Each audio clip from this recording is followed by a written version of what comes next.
All right, this is Michael. We're going to talk a little bit about the reason why I didn't choose to put a filter here yet, because I figured that it's not going to need a vacuum. It's not going to create a vacuum by me blocking this over here, because it was actually blocked prior and it still worked fine. The reason why was the cap.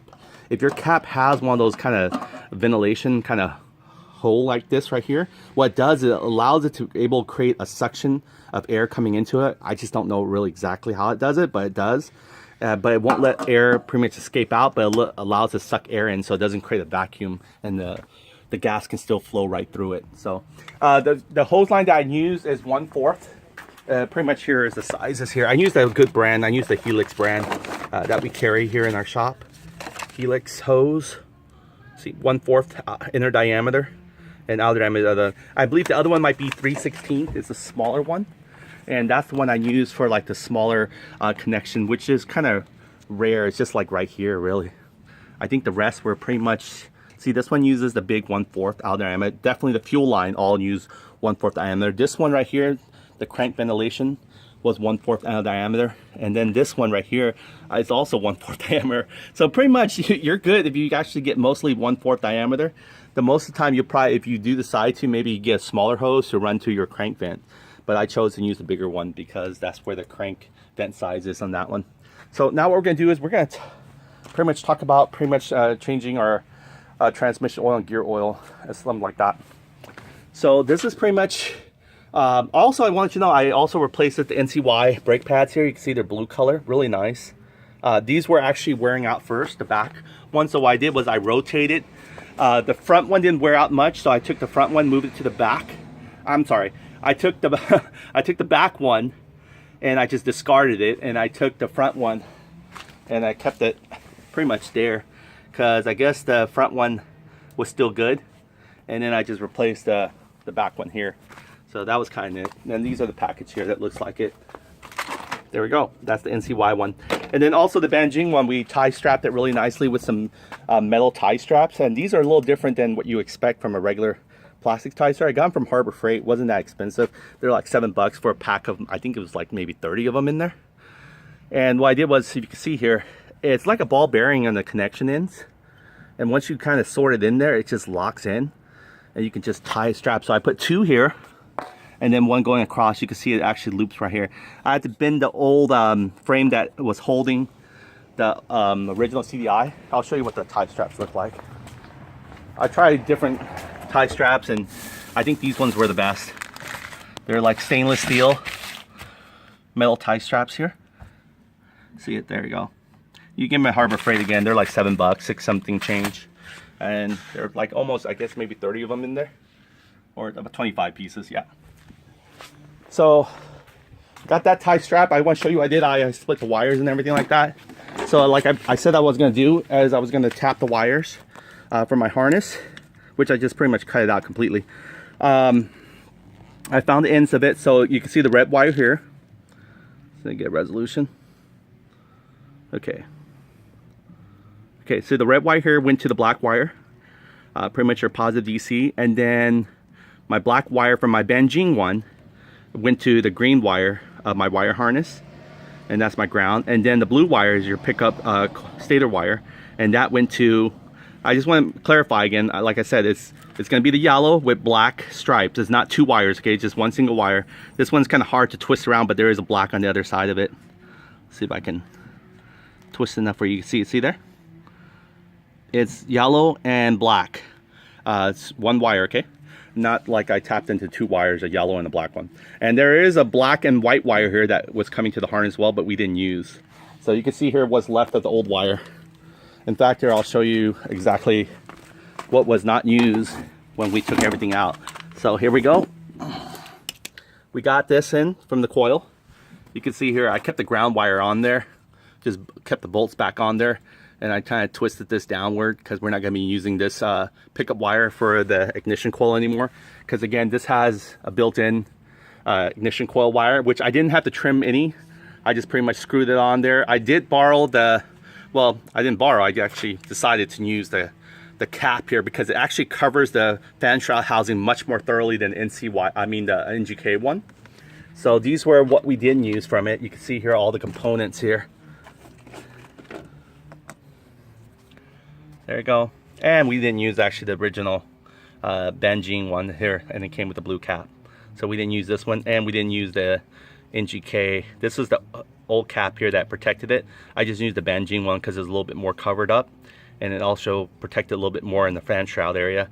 So these were all the parts that we did not use from our original and from the Jing one. So and the NGK one, just pretty much the housing there. So these were all left behind right here. You can see here, there's the wire harness here. You can see all the wires coming through it. I just kind of cut it out. It's kind of fed back in there. But yep, it's all in there. There's the wires. You can see the wire harness here. There's the black one. That was for our positive red one. Our green one for the ground. And then you can see this much more clearer now here. You can see that? It's a black and yellow stripe wire. That's our pickup coil wire. And I was able to tap that to our blue Jing wire right there. So that one's done deal. Very happy with the way it looks. How it's nice and red, kind of matches the solenoid positive battery terminal wires there. So looks really cool. Now we're gonna get to is we talked about how we pretty much just put the we're gonna put the basic pretty much plastic housing. We definitely put our gauge meter back on here, and then we got our, what do they call that, our dial odometer reading back wired up, and that's, you know, kind of twisted in there. Our lights, I haven't found the left and right yet. I'm not sure what happened to the wire harness, but I'll figure it out later. Usually costs left and right. I think it's wired only for the main one, and then actually there's more wire connection than there is just for one bulb. So I'm figuring, since it doesn't utilize the left nor right wire harness, that's probably something that's already built into the main one already, that it's going to control both basically with this one main wire harness. And the horn actually fits well. I was very impressed. Perfect room, actually. It was almost like it's made for this scooter, the non-less horn. You can see here, perfect amount of gapping and spacing. So now that we got our gauge on there, we can monitor our gas, our fuel, our RPM and everything now. Now it's time to actually start putting the gear oil, the transmission oil, as well as our motor oil in there, and then also putting our premium gasoline. This is the motor oil that I'll be covering, and eventually I'm going to probably install also the oil cooler, because usually this kind of engine 180cc and above does require you to have some kind of oil cooler. This is the 180cc engine SSPG crankcase kit. I didn't get the oil cooler with the left crankcase or the right crankcase.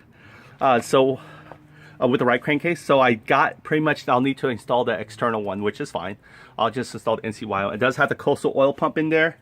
On the transmission side, it does have the NCY 15/37 gear ratio transmission change. It does have the Hoka 2.5 millimeter stroker with double base gasket.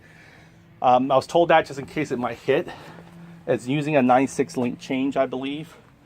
And then this is the gear set that we put in there, but we put the NCY brand in there. It also has, I forgot to mention, the Tata transmission bearing sets installed in there. And then we also have the 2000 RPM NCY clutch springs on there. Now, if you're going to install the oil cooler kit, or you're going to install the backflow kit, you can still install this one as well as the premium one. You can integrate the premium oil cooler with the premium magnet kit. I mean, the NCY oil cooler with the premium magnet kit. How you do that is pretty much, you can see here, see where that little silver link part is for? You just replace that with the magnet one. And then, or you could put the magnet inside the case here and take all the guts here and put inside here the compression spring here. So this is actually where it's supposed to be, inside here. So you can see that. See, can I give you here? It's going to be right here, and this one's going to be in and out, so it's going to be pretty much you're replacing here. You can see here the premium's already installed on here. Very nice. And you want to hand tighten this first before you unsocket. You just need a 17 millimeter socket to take this out. So when you're about to drain your oil, you will go ahead and drain it out from here, but also you want to drain it out from the other side too as well. So let's go ahead and start doing that. We're going to start putting our engine oil in there now. So what you're going to need is, to do that whole engine oil as well as the gear set, the tools you need is a socket. You're going to need a 17 millimeter socket for draining your motor oil out on both sides. And then you're going to need also, just to make sure, you're going to need a 12 millimeter to drain your gear oil. And then you're going to need a 10 millimeter to open it up to put gear oil in there. The motor oil we're going to be using is this one here. It recommends it 15 W40. Don't use synthetic on the first time you're cranking the you know, putting engine in your oil for the first time. You want the engine to break in, just put regular oil, because synthetic does something kind of loops too much of it, and you don't want it synthetically in there. And you can see here, this is where it tells you right there the engine oil what's recommended. Let's see, get a screenshot. You see there, it says 14 W40 oil. So this is what this is right here, and we're gonna put the oil in there. Before you put the oil in there, if you were actually doing this the second time, you would drain everything out first. You will have a drain pan. Since this is a brand new rebuild engine, I consider it rebuilt because we took parts of the donor engine to make it 180 from a 150. Then we're also going to gear oil. The one we're going to use is, the gear oil I use is the Castrol 180/90. So the gear oil there, you're going to use about 750 engine oil. And what 750 looks like is, what's great about these things is they have it measured for you right here. So once you use it up, you should see you have left, given about, this is almost like 728 to up to here. So you should have left pretty much almost like, oh, I want to say about 1/10 left. So you should have a little bit more left after that. So try to get to like 750 as much as you can. It's better to actually short change your oil than actually overflow your oil, because if you overflow your oil, your engine is not going to be able to use that oil properly, and it's not going to siphon correctly. So it's better to actually short oil, because you can always you know, add on more, but it's going to be a little bit more difficult to keep on taking out. So you definitely don't want your engine running at full quart. Definitely never put that in there. It's going to create a lot of problems as far as engine. Okay, so what we're going to do is, you can see here the magnetic bolts, they give you 3 of them. So the first one is pretty much, you got one for here. This is a magnetic bolt here. And you're going to take your 17 millimeter, and you're just going to go ahead and, I want to show you, loosen it up. You never want to like tool tighten this by your hand extremely. You just want to make sure that because they're aluminum, you don't want to damage them. Sometimes you still need to use a tool because they get a little hard to get around. Okay. I use tool part way, and I use my finger muscle the other way. I want to show you the Prima here, the quality of the Prima magnet here. You can see it in play. And we already have a washer installed in there. Washer looks like it's kind of crushed onto the engine crankcase okay already. So we'll leave that there. But I just want to show you the magnet. There you go. See, this is the washer. There you go. See, it just took the washer out as well. Washer's kind of, it's better to crush the washer than, you know, damage your crankcase, because these are aluminum. You don't want to over tighten it and over torque it in there. See, there you go. See, there's the magnet. It'll you know, capture all the scraps, metals that you have. So we're gonna go ahead and put that one back. You know, before you put your oil, you want to make sure this is, you know, I never think about the side of it, because usually you can drain the other part and actually never have to worry about this side, but you definitely want to drain this side and then drain the bottom one as well. So you want to drain both sides out, because oil can still be in both sides of the crankcase. And you can tilt the scooter, you know, forward you here to get more oil out from this side as well. So you can see here I'm hand feeding it in there to make sure that I don't strip the thread, because it's cheaper to replace these insurance Prima magnetic cool kit. They're only like, what, 12 bucks, versus having to tear down your whole engine, try to replace the whole crankcase. Okay, so you can see here I'm hand tightening as much as I can. I can still do it. Until I can't do it anymore, that's when I'll start getting my tool set. So I'm gonna go and get the tool, set it. See, you can almost feel it. Just, you want to hold it very almost near it so you can actually feel your, you know, if it's too much. There you go. That's it. See, that's it. That's all you gotta do. It's just a little bit, and that's enough there. The vibration alone won't actually knock that out with just a little bit hand tight there.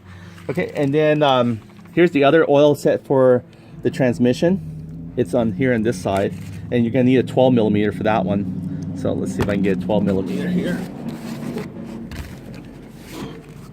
Well, I'm on this side already.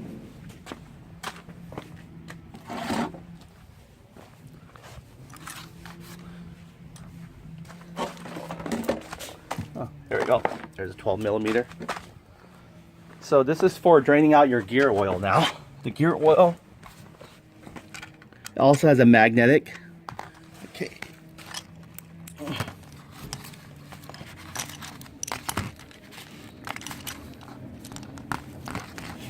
All right. Put a little extension there. Let's go and put the 12 on there. Okay. This one's actually tool tight, that's why I had to go back. Lefty loosey, righty tighty. Okay. Okay, that's tightening it. There you go. All right. And the rest you can see. It also has a washer there. It's very important to have a washer there, because you want to impact the washer, not the crankcase. Okay, there we go. See here, there's a washer there, there's an aluminum washer. And you can see here, this also has a little magnet at the very tip. So that's great. We're gonna go and put that one back. So preparing to flood in our gear oil shortly. Again, this engine is pretty much, doesn't have oil at all. So it hasn't been run yet. So we wanna make sure all the debris and everything get off of that thread if it's dirty or anything like that. Okay, tighten as much as you can with your hand and then go after it with the tool. Again, just be really cautious of it. Just kind of feel it. Don't want to overdo it until it can't come on anymore on its own. See that? That's it. That's good enough. And this is actually where you remove it to drain out for the filling it in. So this one takes a different socket. It's going to take a 10 millimeter right here. 10 millimeter socket, and that can go in right there. And this one doesn't have a magnetic one. They only give you 3. 1, 2, you know, one of the motor oil side here, the transmission drain bolt. I can just say there's a motor oil drain bolt. And then the last one I'm going to show you is the premium one, the main one. And that's all the way on the other side. That's going to take the same 17 millimeter. And you don't really have to squish anything. Once you put the magnet on there, it starts creating that for you. So let me go ahead and switch this to here. Okay, so you want to be really careful. Again, this is all aluminum. Fine nut. You can see here is beautiful premium underneath. I'm not sure everyone's impressed by your oil cap underneath, but you know, if you're working on your scooter, you should be. Okay, so that was kind of tightening it. Okay, now we're loosening it. And again, you want to have a pan here if you're draining this out for the first time. This is your other side of your motor oil that you need to drain out. So you can do these two at the same time, one on the other side and this one at the same time, and then you can go and start on your transmission oil. Again, you want to make sure when you inspect these that the rubber seal is good, it's not damaged anyway. You can see how I create a little nipple right there, only because the magnet is right there. Watch, I'm going to go ahead and take this off. See, there's a magnet right there. There we go. See, that's the magnet, right? That's the premium one. You want to inspect it to make sure that the O-ring oil seal is in good shape. There's no cuts or really bad and it's broken. So they're not. So we're ready to reinstall that back and start pouring in our motor oil. Again, we're going for 750 millimeters of motor oil. Let me get my palm out of the way there. Okay, so we're gonna go install this back. The magnet goes right there. Okay, and then this goes upside down like a Christmas tree upside down. See that? Let's go like there. And then how I created a nipple was that magnet had a little dip in there, and it just created that nipple and compact it a little bit more. And you want to, you know, you can wash this with anything, carb cleaner, brake cleaner. Just give it a good blow. Make sure there's nothing in here as well. Just kind of inspect it. So you don't want any kind of grain of sand or anything to throw off the your threads. So that one's ready to go back in. So let's go and put it back in. Go and reverse on what we just did. So here we go. Put it right in there. Just make sure that it feels natural going in back. Now you're gonna have a little pressure here. This is where you want to make sure that you go and give it a good. You're gonna have to, you know, put some pressure while you're twisting it. Try and get into the groove. Once you get to the first few turns, you should be golden. And there it is. It's all ready to be tied back down. So do as much as you can with your hand, and then go chase it with the 17 millimeter socket back. Okay, righty tighty. Here we go. You don't want to do too much. You can see how much already. Like I said, until it can't move anymore, but you're not forcing it not to, you know, because you can always force it off almost, but you don't want to do that. Just want enough. There we go. And what's really doing the trick is the rubber seal. So that's all it is. You're just making sure the vibration doesn't, you know, cause it to just jitter off. Okay, and this is the oil right here where you're gonna put it. It's time to remove, you know, our muffler here. Beautiful carbon fiber. I just love the way it feels. I can just probably lay beside and just touch this all day long, but I'm not gonna do that. That's for another, you know, scooter porn or something. So here we go. We're gonna go and take the cap off. And again, 750, you can see there's the measuring stick. A lot of people just do it up to where all the X's are until they hit that point. You can do it that way too if you feel more comfortable, just to make sure you don't overflow. But more than likely, it might come up like another centimeter above the XXX. So let's go ahead and put the motor oil in there. And this is it. We're ready. Everything is, as far as we know, is tightened down. We got this tightened down. We got that tightened down. I think we do. Just to make sure, you can always just reach over real quick and just feel that. Yeah, it's tight. So that's it. This is it. This is the final. There's no more taking the engine or splitting it open now once the oil is in there, because it's going to be harder to clean up. So this is it. No more dry installation. This is the real wet installation here. So you're gonna need a funnel, of course. Here's one right here. Seems like I have everything in hand, but I don't actually. These were all prepared. Okay, so I'm gonna try to fit that in there somehow. This funnel is clean. It's just kind of a little brutally used, but you can see here any kind of markations or anything like that. I can see a little bit, but they're not cracks or anything. If they're cracks, you can see it on the other side. Again, this is the crankcase I JB weld. You can see that little JB weld mark here where the transmission bushing I kind of forced into the machine. So we're gonna hopefully see that the transmission is not leaking out of that area that I JB weld. I think I did a great job though. It looks really nice and clean. I'll show you again. See that? Let me see if I can zoom in. There we go. There we go, see? I think I did a pretty good job, huh? So hopefully that doesn't leak transmission oil out, or else it would be a doozy. Alright, so here we go. We're gonna put, you could put the long side facing you a little bit, like this slant side. That will hold more. Okay, I don't know if you have to shake it for good luck or whatever. Not rolling the dice. Okay, so I'm gonna try to open this. Hopefully it doesn't come splashing. Put it down. Let me go and put this on top. Now it's not gonna use the whole engine oil, so you're gonna make sure that you put a little bit at a time and kind of eyeball it. But you already know it's gonna take at least most of the quarts, but not all of it, okay? You're gonna have to at least save some left back. So this is it. You can see how it looks like. I'm gonna pour it in there one hand.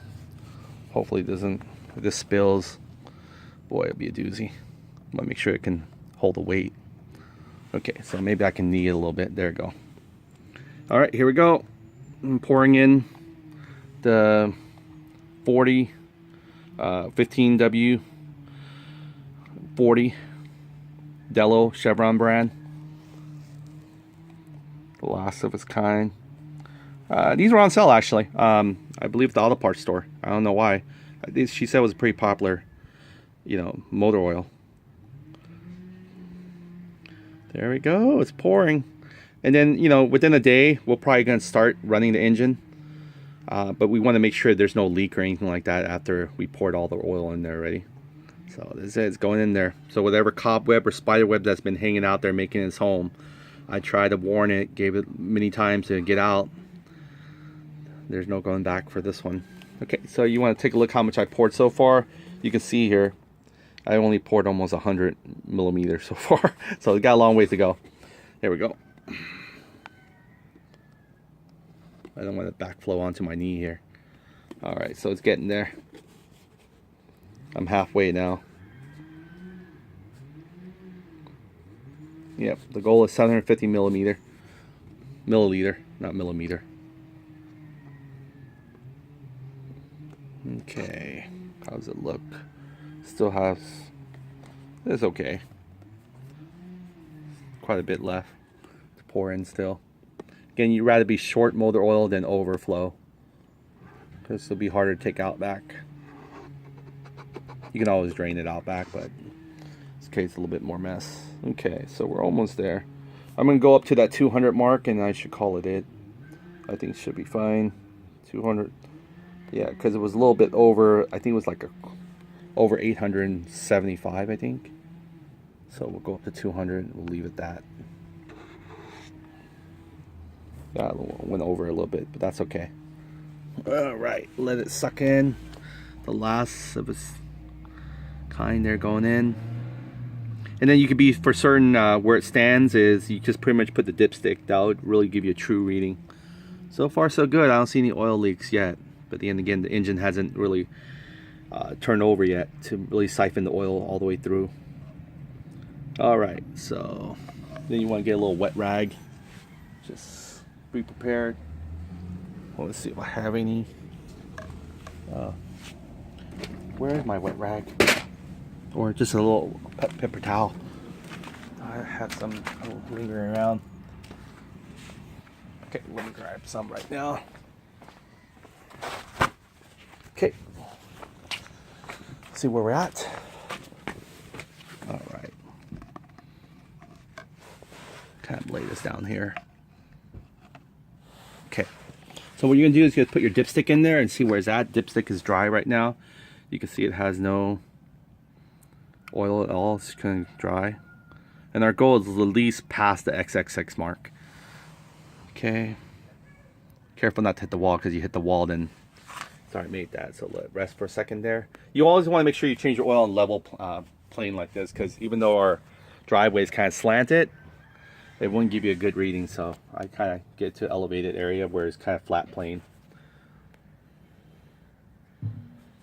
All right.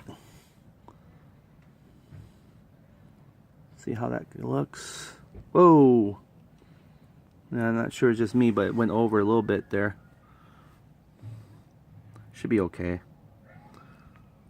Let me wipe it, just get a better reading. That was the first reading. Let's see here. See there?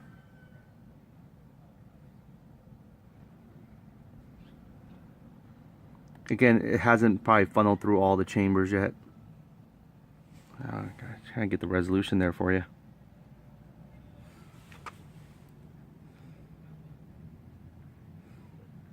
All you can see is a blurry shadow, huh?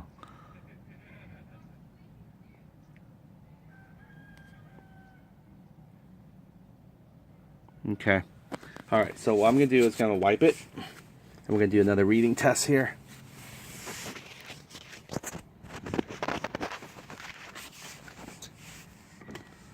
Put the cap back on this.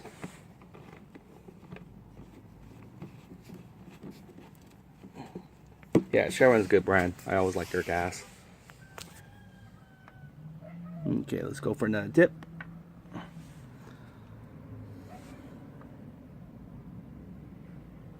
Yeah, the oil is plenty now.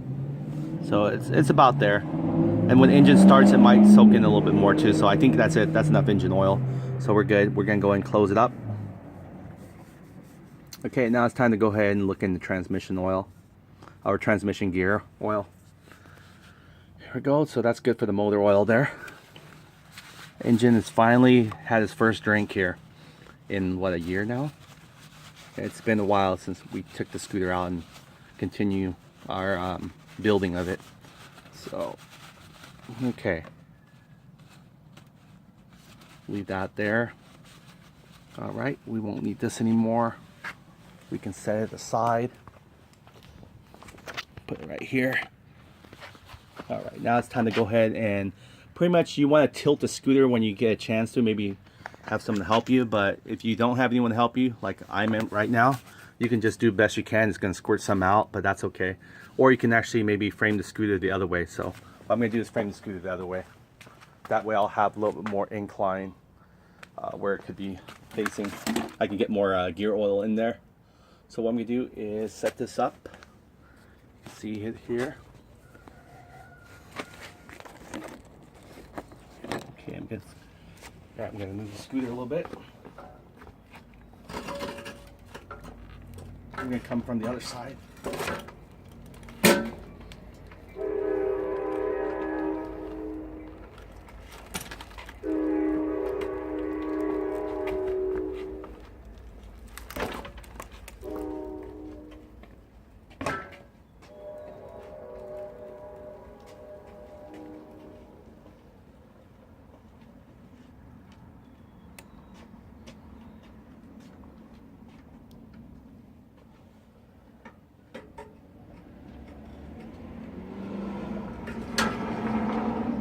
So what we're gonna do is we're gonna go and continue on the gear oil here. You can see I pretty much lean it toward the slanted on the surface here. All right, here we go. We're gonna go ahead and get our socket, 10mm socket. We won't need our 12 anymore. So these ones are good. You'll still need the extension. There we go. Let's go and squeeze in our gear oil. The gear oil has a little nipple there, easy for us to squeeze right away. So easy to change, you know, basic stuff. Your engine oil and gear oil shouldn't take you more than 5 minutes to do. It's taking me a little longer because I'm trying to capture a detail. Okay, so what we're gonna do, we're gonna squeeze it right here. So this is 10mm. All right, there we go.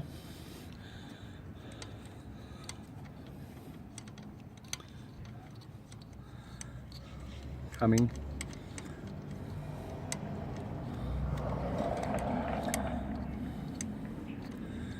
There we go. This doesn't have a washer, but it's one of those flange nut, which is fine. There we go. And we're gonna squeeze all our gear oil now in here. Again, this is part of our motor oil. So here we go. We're gonna put our gear oil right there. 80, 90. And we gotta take out this little plastic cover here from behind it. There we go. Kind of scrape it off here.